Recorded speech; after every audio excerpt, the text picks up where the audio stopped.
Hello and welcome to another episode of the RevRx podcast. My name is Chad Potts and I'm your host. And today I'm so excited to introduce you to my friend, Darrell MacLearn. Darrell has been a friend and a mentor for me over the last several years. You're going to love what he has to say today. The topic of our conversation is going to be limiting beliefs. You might have heard the quote by Henry Ford, whether you think you can or think you can't, you're right. You see, evidence and research has showed us that the beliefs we have about ourselves, our abilities, our potential, our future, they can really make us or break us. And a lot of times the thing is we don't even realize that we hold these beliefs until we dig in a little bit deeper. So join us for a conversation today about how to unlock your potential, how to identify the things, the beliefs, the thought processes that may be holding you back, and how to really and truly lean into the life that you were created to live. I can't wait to delve into this topic with you because this is one that I have personally struggled with a lot in my life. And if it hadn't been for some of Darrell's leadership in my life, I wouldn't be where I am today. So I've lived this out. This is truth, people. This really works. And I can't wait for you to meet my friend, Darrell. Darrell, thank you so much for joining us. Yeah, good to be here, man. Yeah. So Darrell has been a mentor and a coach for me over the years. Just one of those people who you come to count on and love and appreciate. And Darrell, what a privilege it is to have you on the show today. I want you just to tell our listeners, though, a little bit about how you got to where you are today. You're into some really interesting things. You've had a couple pivots career-wise in your life. And so just tell us a little bit about where you are, how you got here. Yeah. Wow. A lot involved in that, going all the way back. Let me just take you back to high school. Okay. I was pretty average, just C student, no confidence. I played some sports and basketball and track, but I lacked a lot of confidence. Really didn't thrive much in school. Was one of those kids that's picked on a little bit. I don't know that I would say, Chad, that I was bullied by today's standards of the word that we're throwing around, being bullied. Gotcha. But I was, church boy, preacher kid, all of those things, picked on a little bit. But I was just kind of by myself and just never really had any confidence. Never really believed that I would amount to much. And graduated high school, went on to Bible college or went on to college, Northwest Nazarene University. Same story, C student, just not really anything, dropped out of school, got married, just kind of running from God. When I was 5, I felt called to be a missionary. Wow. And I really didn't know what that meant until I started looking at my dad's life, my grandfather's life, and my great-grandfather, and a little bit of his life, and realized that, I'm a 4th generation pastor. And I thought, God, you got the wrong guy. I do not want what I saw in my family's life when it came to the struggles of ministry and those Sure. types of things. I thought, let's go into business. And so I ran from God, dropped out of school, ran from God. But I still lacked direction. I lacked meaning, lacked purpose, lacked confidence. And Flagstaff, Arizona, we were married.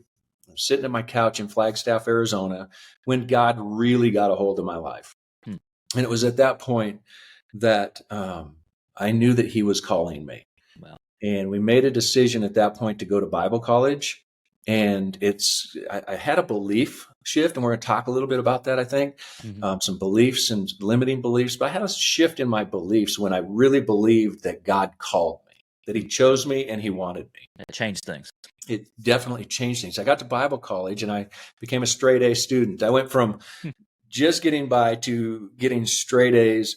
Was the DeLong Preacher of the Year that year at Bible college, Wow. won awards for Bible reading, just kind of all of a sudden excelling. And then went on staff with my dad after Bible college and started seminary.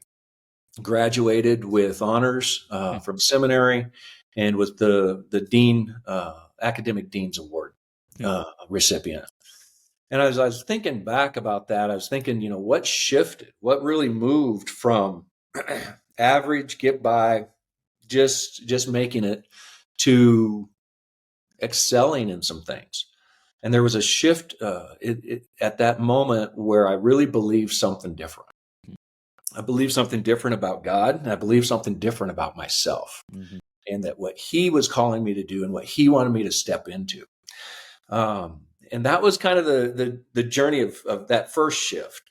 But then reality happens, right? It's like we get involved in ministry, and now I'm pastoring a church and having some success, and took a small church and grew up pretty quick, grew up a little too quick, created some ministry leadership vacuums and some struggles there. And then I started to question things. And then I started to compare things, and I started to look at myself in comparison to the other pastors on the district, and those who were really, good, and started saying, "Who am I, God?" And I don't know really how that whole shift took place, but kind of drifting back into that, "Who am I that you would want me?" And some of those challenges and struggles with really trying to identify and find my identity in ministry, find my identity in myself and Christ and who I am and what he's called me to be and do. And there was always this tug to missions, but in my mind, missions was always something across water. Yep. You had to go, and you had to leave everything. And yet I came to realize that God was calling me to be a missionary right here. And we realized that we were surrounded by thousands and thousands of people who are not banging down the door of the church to get in. Yep. And so we started planting churches in houses and coffee shops and bars and clubs and anywhere where people were, had a whole movement towards the witch and pagan kind of, they're not banging down the door of the church to get in, but Jesus loves them, and we should love them. Wow. And so just really felt God calling me to reach those who were outside the walls. Yeah. And there was a kind of a new breath of confidence, a new beginning there that stepped into some stuff and started building some stuff and started growing. And then the Free Methodist Church saw what we were doing, and we ended up in Arizona helping them launch that. And that was all great until an embezzlement took my job, my career, my everything. And now we found ourselves going, wait a minute, who are we? What are we doing? And a big shift took place, and we found ourselves owning a liquidation company and being in business, and a shift from ministry to business. And now I was a fish out of water. Had no clue what I was doing. I was back to that place of identity, and I just really don't know who I am. And struggled through a lot of that. And then we had some marriage struggles and some things in our marriage that we almost lost our marriage, and that was crumbling, and found myself back in Albuquerque, New Mexico, working at a roofing company with some leadership development, and trying to use my gifts and abilities in a context that was just eating my lunch. I ended up in depression. I hated getting out of bed, hated going to work. I was making excellent money, but realizing that the money was meaningless because I hated getting up, and I was not being who God called me to be. And I was not using the gifts that he had given me and the talents that he had given me in the aspect of ministry and really impacting people's lives. There's a whole podcast in that. Yeah. And it was just a long journey of almost hopelessness. And my wife and I, Robin, came to a place of realizing that it's not worth it. And during that process, though, we had gone to Tony Robbins' Unleashing the Power Within in Florida. And we walked on fire. I let my wife go first, 1,000-degree colds. You go first, baby. If it doesn't Ladies work, first, right? in. But there was something that happened in that moment where our beliefs shifted. The belief that, we can do hard things. The belief that, I never believed I could do. And all of a sudden we're doing something. And we stepped into personal growth and development, which you would think, Chad, that would be one of the aspects in the church world that would be far more prevalent. And it's just not. But personal growth and development, where we're really investing in growing who we are, And so we started reading, we started diving into personal growth and development. And it was a big shift that took place at that time in our marriage and in what we believed. And so at that point, we said, let's burn the ships. We walked away from, a very, very nice salary, put it on the table. My dad was dying of cancer and I couldn't be with him. So we said, I'm done. And we started marriage coaching, actually, was our first move and shift into helping people in a different way. We had solved some things in our marriage and we were able to really correct some of that. And so we started helping others.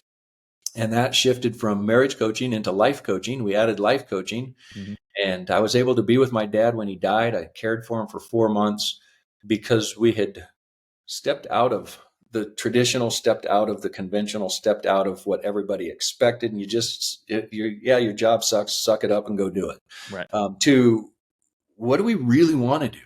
Yeah. And can we reinvent ourselves? And here I'm pushing 50, or I'm 50 and I'm pushing 60, and it's, can I really reinvent myself? And since then we've reinvented ourselves several times. Yeah. And now we find ourselves in a coaching world, health coaches, personal trainers, when you're 59 and Robin's 60, just over 60, and you're getting new degrees in personal training. She's certified personal trainer. I'm certified personal trainer, senior fitness specialist, corrective exercise specialist. We're working on fall prevention. It's like, when do you start doing that? Yep. 58, 59, it's like, but we've just come to this place of believing differently that we can reinvent ourselves. We can do things differently. And so now we find ourselves, we still struggle with some of those challenges and beliefs, but we find ourselves at a really exciting place in life. Just looking forward to what's coming, what's next. And it's a struggle, but man, that's like, 59 years. There you go, Chad. 60 years and 10 minutes. Right. It's been so inspiring. You've been key in my life in a lot of different ways, in ways you probably don't know or realize. And I've been inspired by you so much because I see what you and Robin are doing, and there's always this heart to help people. That's been the common theme since I've known you several years now, has been this common theme of I want to help people. And let me tell you, brother, you do that. You do that in a lot of ways. Thank you. And so with me starting this entrepreneurial journey, starting this podcast journey, there were many times where I've had these thoughts of, who am I? I've had these thoughts of, nobody wants to hear me. Nobody wants to hear your voice. You're a nobody. Those, what you call limiting beliefs that have the capability to stop you in your tracks and keep you from living out the life God's called you to live. And in our time together, through coaching and that sort of thing, and in the time where we spent time together, you've led a seminar on those limiting beliefs. And it's one of the most beneficial things that I've been a part of in the last 5 years of my life. Because there's been so many times where I've been on this journey feeling like, okay, God has called me to this, exactly what I'm doing, what we're doing today. God has called me to this, but lacking the belief system, lacking the positive self-talk that you need to keep you moving forward a lot of times. So I've gone back and I've referenced, what did Darrell say about that? And so I couldn't wait to have you on a podcast, because through this journey, I've leaned back on some of your teachings, and I can't wait to share your teachings with my audience. And so you're a man of many talents. But I want to hone in on one of them. For those in our audience that may not be all that familiar with limiting beliefs, although I dare say we've probably all experienced them, we just may not have had the words to call them. How would you define those? And how do they show themselves in our lives? I think it's pretty simple. It's a belief that limits our potential. Yeah. Any belief that we hold that holds us back. A man's walking down the road and sees an elephant, and we've probably all seen the picture of an elephant with a little rope tied around its huge leg, tied to a little stake in the ground. I mean, the stake's sticking out of the ground this far, and the rope's about this long, and it's tied to this elephant's leg. And the guy's walking down the road. He sees this elephant, and he automatically thinks, there's no way that elephant, if that elephant wanted to, he just lifts his leg. Mm-hmm. How in the world does that little rope and that stake keep that elephant from leaving? Right. So he asked the trainer, the elephant trainer that was nearby, and he says, I got to know how you keep an elephant attached with a rope and a stake. And the elephant trainer just said, it's very simple. When the elephant was just a little baby, just really young, we tied his leg to a stake that he couldn't pull. And here's the statement that catches me. And he was conditioned to believe that rope could hold him still and that he could not break free. Wow. He was conditioned to believe it. Mm-hmm. And I think, Chad, that's really, for me, that is the story of limiting beliefs. Yeah. That through our life, we've been conditioned to believe certain things that keep us stuck. Yeah. Here's the truth. The rope did not hold the elephant. Mm-hmm. What held the elephant was a belief about the rope. Yeah. Well, the rope and the stake were simply there. And we all know the truth. And here's the big thing. We like to think that beliefs and truth are the same thing. We think that because we believe it, it is truth. Yes. So the truth is that elephant could just simply lift his leg and walk away. Mm-hmm. And he could be free. The belief is that he's been conditioned through time to hold that rope is where he's stuck. He can't move further. That describes so many people today, doesn't it? It does. It does. I think you said it a minute ago. The truth is we all, I don't know that there's anyone that doesn't have a limiting belief. Yeah. Even after we've conquered a limiting belief, there's this next layer of, yeah, but, it's like I've done some stuff, but I could never do that. Yeah. And I've done some stuff and this person might go, you really? I don't see that in you. You've got so much confidence. You've got so much, yet there's still this sticking point. It's very fascinating to me as we were talking about doing this. I needed to hear your story, Chad. And I'll just tell you very honestly why. This has sat on the shelf for a long time. Because here's the truth. I didn't believe that it was good enough. Wow. I didn't believe that it was going to have the impact that you just described. And I teach limiting beliefs, my friend. And yet we all have them, and we conquer them at different levels, and we conquer them at different rates of time. Right. But if we're not working on them, we're never growing. Well, because they're never going to just disappear. And in your story, you described this period where you would have this newfound confidence. But then there's this tendency to kind of fall back into some of those old habits. Yeah. And limiting beliefs are the same.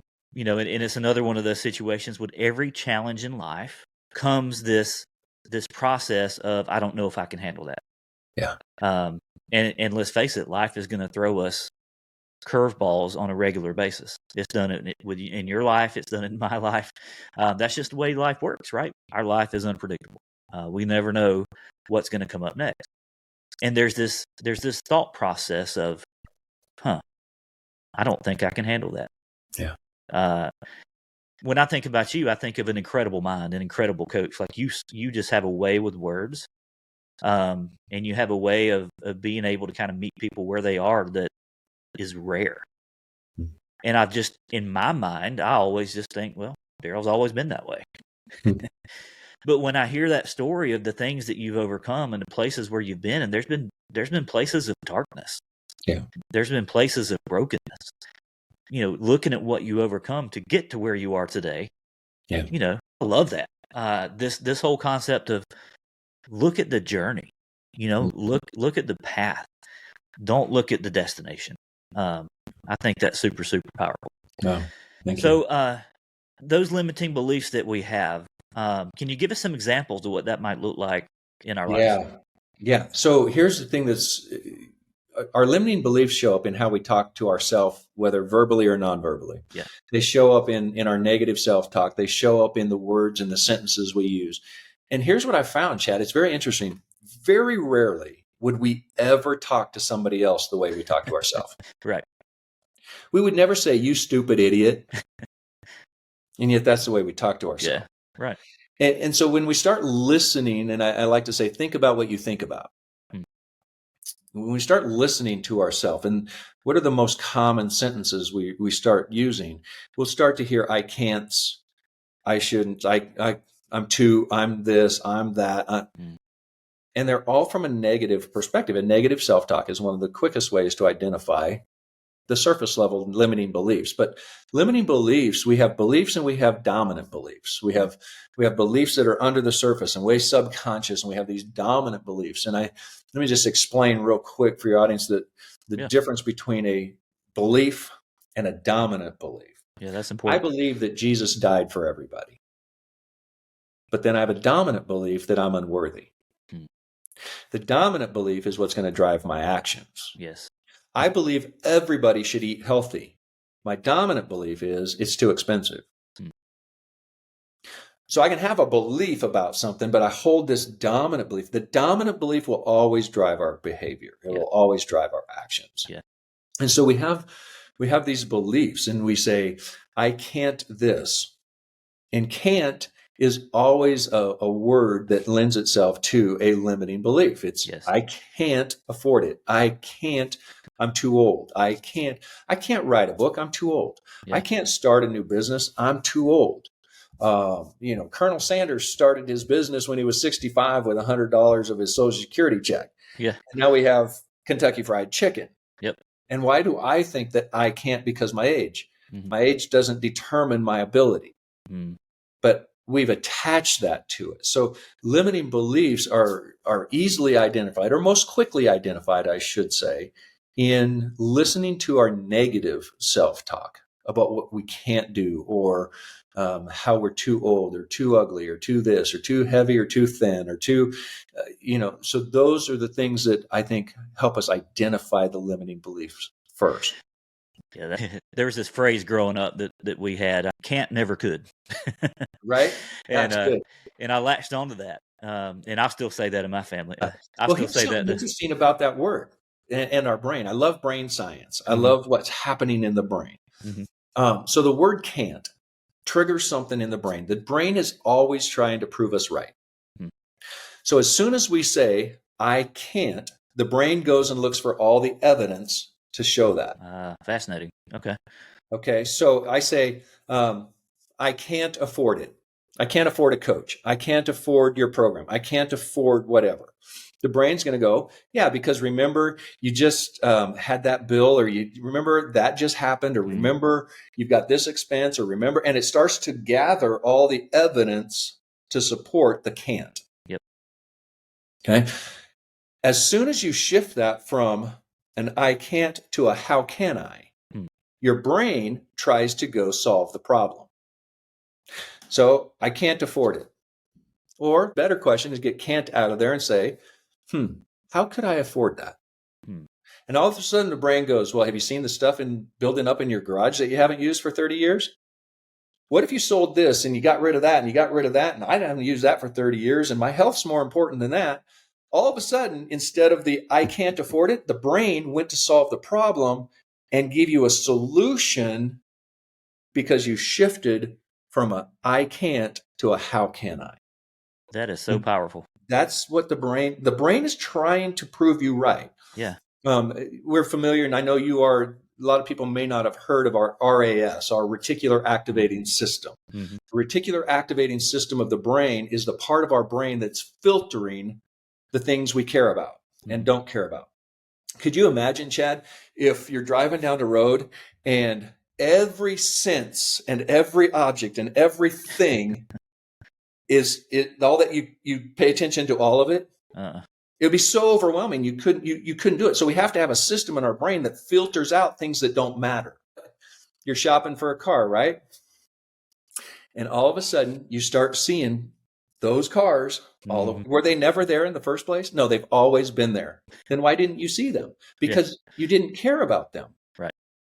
Your RAS, your reticular activating system, was filtering them out so that you only saw the things that you were interested in, that were important to you, the things you cared about, the things you told yourself that you wanted, that were important to you. And I think this is where it's really cool with limiting beliefs. And it's kind of where you can see I get a little excited about this stuff, because this is where it's really cool. If we really understood how the reticular activating system worked, we could use it to our advantage. Yes. Unfortunately, most people don't even know it's going on. So it just happens to them. Mm-hmm. But if we understand that the reticular activating system takes what we care about and starts showing us that stuff, well, why is it that I always see my failures? Because that's all I care about. It's what I've told myself. See, I did it again. And the brain's going, yeah, let me prove you right. It's over here too. And see that failure drive by, and see that one drive by. And I'm just going to start showing you all the stuff you say you care about. Right.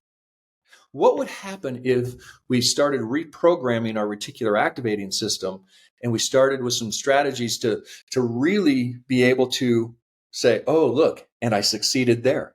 And I succeeded. You know what? I've got a lot of evidence around me that I'm not what they said I am. Yeah. I'm not what my uncle did. I'm not what my dad said. I'm not that. But my teacher said you'd never amount to anything. Look, I've amounted there and there and there. And all of a sudden, hey, yeah, God, can you use this? God wants to use us for greatness. Mm-hmm. God wants us to use us for big things. Yeah. God wants to take us and use it and make a difference in people's lives. Yeah. And yet we limit. God's unlimited.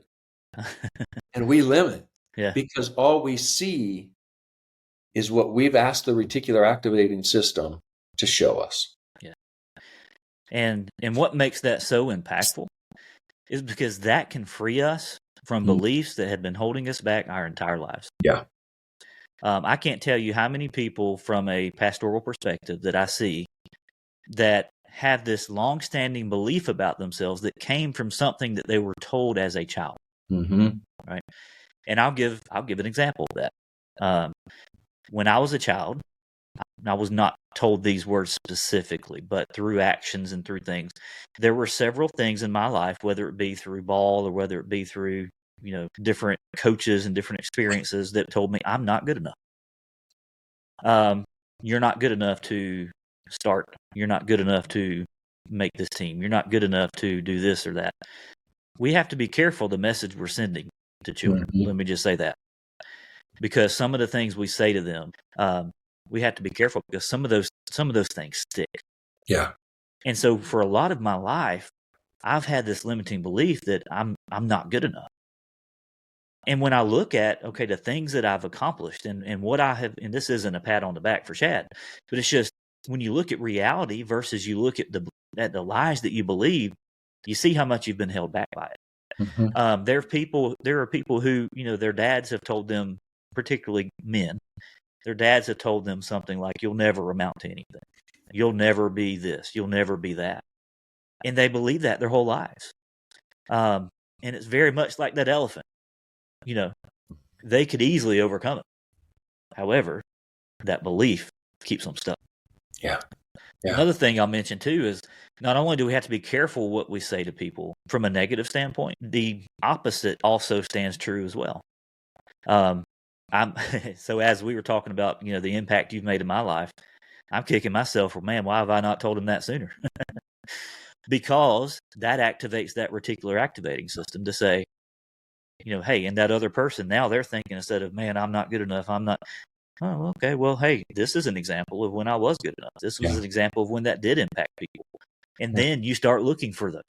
So one comment can make someone stuck.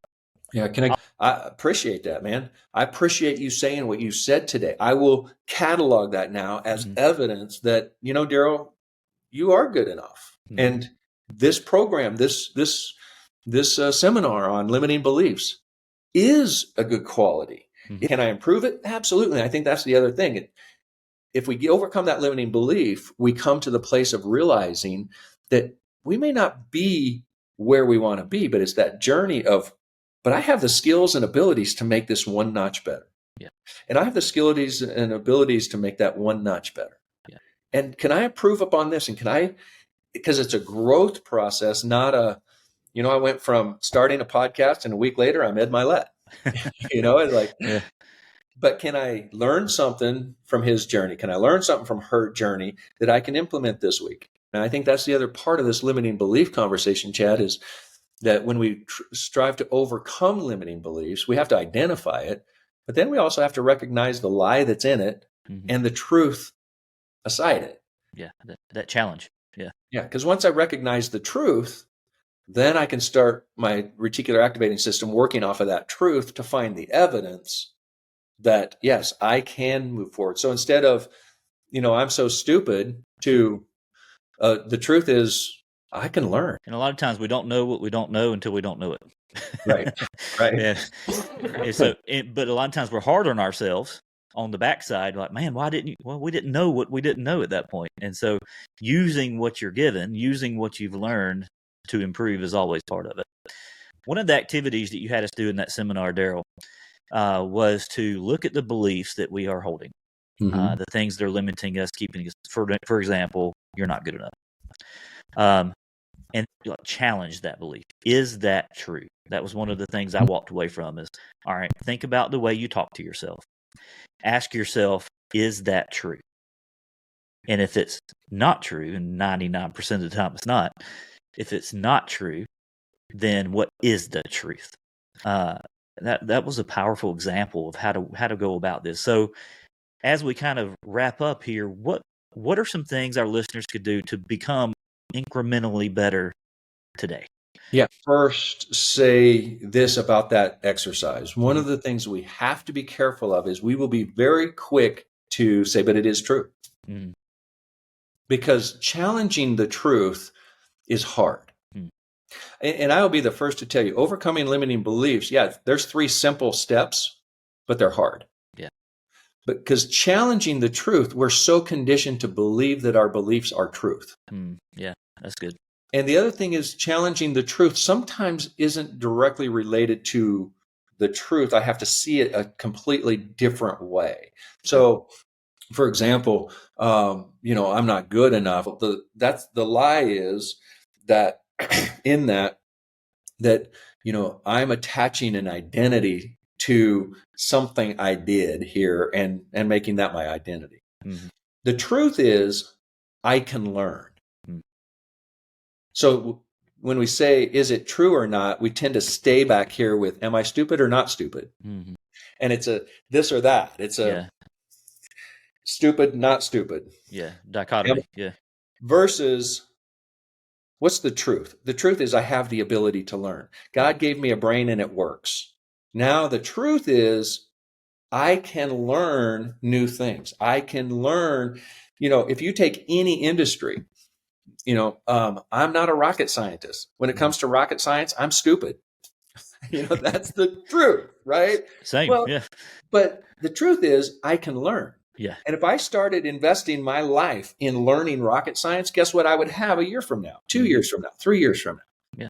I would have a degree in rocket science and I would no longer be quote unquote stupid in rocket science. Well, I like that. And so sometimes we need to really shift how we think about the truth. Mm-hmm. The truth is God gave me a brain. It works. I can learn.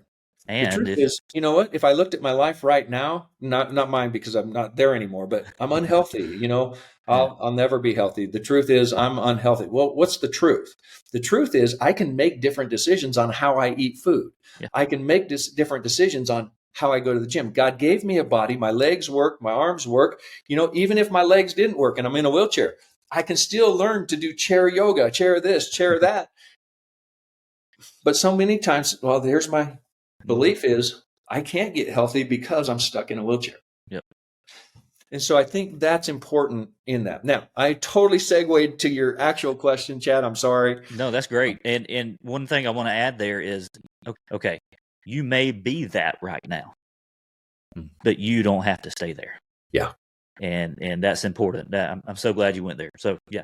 Continue. Yeah. So the how-tos, what's something that your audience can do to make incremental steps forward. I think one thing is embed new truths, embed new beliefs. And that really is about taking the reticular activating system and making things new and different. So one of the challenges that I love to have people do is win journals.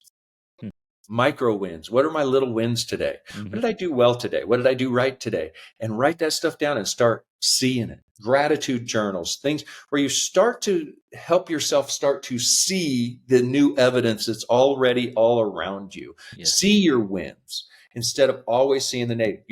You're conditioned and your brain is going to always be trying to pull you back because that, neuroplasticity is that those pathways in our brain that are so grooved and ingrained. Neuroplasticity basically means you can create a new pathway. Yeah. But that one's still there for a while. Yep. And that's why it's so hard to overcome our limiting beliefs, because we have 50 years of being told and telling ourselves the lie over and over and over again that the brain's just going, oh, wait a minute, what are you doing here? That's a deep groove. So yeah. I think helping people just start small of re-identifying their wins, their gratitude, their observation about life, challenging the lies, challenging the belief, and just really questioning the rope that ties them down. Because here's the truth. In every single one of us, Chad, God has given us everything we need to be successful. Yeah, if we're not, right. It's because we've got a limiting rope that we are just believing is stuck there, and we're stuck to that rope. Right. And all we have to do sometimes is lift our leg and prove it otherwise. Yep. Just prove it. Yep. Just lift the leg and go try it. Go try, step into writing that book, step into starting a podcast, step into getting healthy, step into, people go, I don't have time. That's a limiting belief. Yeah, you believe you don't have time to get healthy. My first client shows up at the gym at 4:00. Guess who's there with him? Does it suck to get out of bed? Yes, but you know what? I have a job. I have a mission. Some of the busiest people in the world have time to work out. Yeah. So I can't afford it. Challenge the belief. Just challenge it. Ask yourself, how can I? Yeah. How can I find time? How can I afford it? How can I start that book? How can I start that podcast? How can I get this limiting beliefs course back in circulation and make a difference in people's lives? So you challenged me today, Chad, to actually take my work and do something with it. Love it. Love it. So thank you. Well, and part of what I teach and coach in the RevRx method is called the Abundant Life Framework. And I pull that from John 10:10, which has always been one of my favorite verses, that Jesus says he's come so we may have life and have it abundantly. Yeah. One of the things I want to mention about that is that limiting beliefs keep us from living abundantly. They keep us from living the life God's called us to live. Yeah. And if we're going to step into that, if we're going to really, live God's best and not settle for less than what he intended for us, like you said, he intended for us to be great for him. Yeah. Great for the kingdom. And so those things keep us from reaching our potential in Christ. It's living to the fullest capacity of who God's created me to be. Yes. It's living into the fullest capacity of who God's created me to be. Yeah. And that's an ongoing, changing process. I love it. He's created us. He's given us, and he's got a mission for us and a call on our lives. It doesn't matter who you are. And it's really living into that. Love it, man. Well, thanks for being you. Thanks for being such an important figure in my life and many others. I love what you're doing. I can't wait to see what the future holds for you. And, man, just love you and appreciate you, brother. Likewise, my friend. You're awesome. Thanks for being here. Yeah, thank you. Thank you for listening to the RevRx podcast. We hope you enjoyed what you heard today, and if so, we'd love it if you would hit that subscribe button so that you'll never miss a new episode from us. Also, feel free to leave us reviews and comments, as we'd love to hear from you. Be blessed and be the very best you.